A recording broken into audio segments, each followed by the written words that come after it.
தமிழ்நாட்டில் வந்து ஏற்கனவே கடந்த திமுக ஆட்சியிலும் கூட பல பேர் சொல்லியிருப்பாங்க, எங்களால் வந்து வெளியிருந்து வரக்கூடிய போதைப் பொருளை தடுக்க முடியலன்னு சொல்லிட்டு இருப்பாங்க. அப்போ இப்படி ஒரு சம்பவங்கள் இருக்கிற போது வந்து இன்டர்நேஷனல் இப்ப ஓடிட்டான் ஜான் பெரிட்டோ வந்து அவன் எங்க இருக்கிறான்னு தெரியல. சோ இப்படியெல்லாம் வந்து பெரிய அளவுக்கு இன்டர்னல் நெக்ஸஸ் இருக்கிற போது அதை முழு தன்மையை கண்டுபிடிக்கணும், இதை வந்து எக்ஸ்போஸ் பண்ணணும். அதுவரையும் தமிழ்நாட்டில் தூய ஆட்சி நடக்க வேண்டும் என்று சொன்னால் விஜய் அவர்கள் ஒரு கணமும் கூட தாமதிக்காமல் ஆதவ் அர்ஜுனை கட்சியிலிருந்து அடிப்படை உறுப்பிலிருந்து நீக்கி வைக்கணும், அவருடைய அமைச்சரவையிலிருந்து அவரை வந்து நீக்க வேண்டும். இதுதான் என்னுடைய வேண்டுகோள். இப்போ எந்தெந்த மாதிரியான போதைப் பொருள் அப்ராட் கொண்டு வந்தாங்களா, இந்தியாவுக்கு கொண்டு வந்தாங்களா, இது எத்தனை குரூப்ஸ் மொத்த டோட்டல்?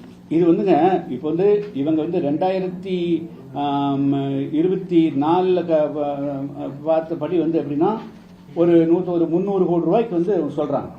இது வந்து ஒரு டிப் ஆஃப் த ஐஸ்பர்க். இது வந்து ஒரு நடக்கக்கூடிய நம்ம போதைப்பொருள் புழக்கத்தில் இது வந்து ஒரு பல்லாயிரம் மடங்குல ஒன்று. இது தினமும் வந்து தண்ணி மாதிரி இது புழங்கிட்டு இருக்கு. தினமும் வந்து இந்த தவறு நடந்துட்டே இருக்கு. அன்னைக்கு கிடைச்ச தகவலுடைய அடிப்படையில் ஒரு நாள் கிடைச்சது வந்து 300 கோடி ரூபாய். அது அன்னைக்கு காலை வந்து முதல்ல நைட்டு 12 மணிக்கு போன எவ்வளவு தெரியாது, அன்னைக்கு மத்தியானம் 12 தெரியாது, அடுத்த நாள் போன எவ்வளவு தெரியாது. தகவல் கிடைச்சுதான் இருக்கும். தகவல் இல்லாம அவங்க வந்து என்ன செய்யறாங்க, உணவுப் பொருள் கடத்திட்டு போறாங்க. இப்போ இங்க வந்து தாய்லாந்திலிருந்து உணவுப் பொருள் கொண்டு வரோம்னு வச்சுக்கோங்களேன், சாதாரண மீன் வாங்குவாங்க, அந்த மீனுக்குள்ள வந்து ஐஸ் பேக்குள்ள இதை வச்சு கொண்டு வந்துடுறாங்க. இப்படி எல்லாம் தான் நடக்குது. எத்தனையோ பொருள் வந்து இங்க பழங்கள் வாங்குறாங்க, எத்தனையோ பொருள் வந்து இறக்குமதி செய்யறோம், அந்த உணவுப் பொருளுக்குள்ள தெரியாம வச்சு இந்த பொருள் எல்லாம் கொண்டு வந்துடுறாங்க. இப்படிதான் வந்து இந்த போதைப் பொருள் எல்லாம் கடத்தப்படுகிறது. மாமிசங்கள், மீன், அதே போல பிற பல வகைகள், இது போல உணவுப் பொருட்கள் மூலமாக இது கடத்தப்படுகிறது.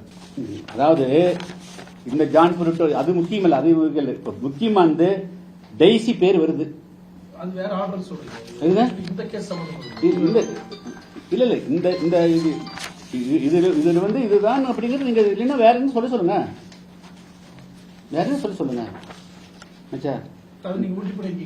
நான் கேட்ட 2 ஒண்ணுதான் தகவல்.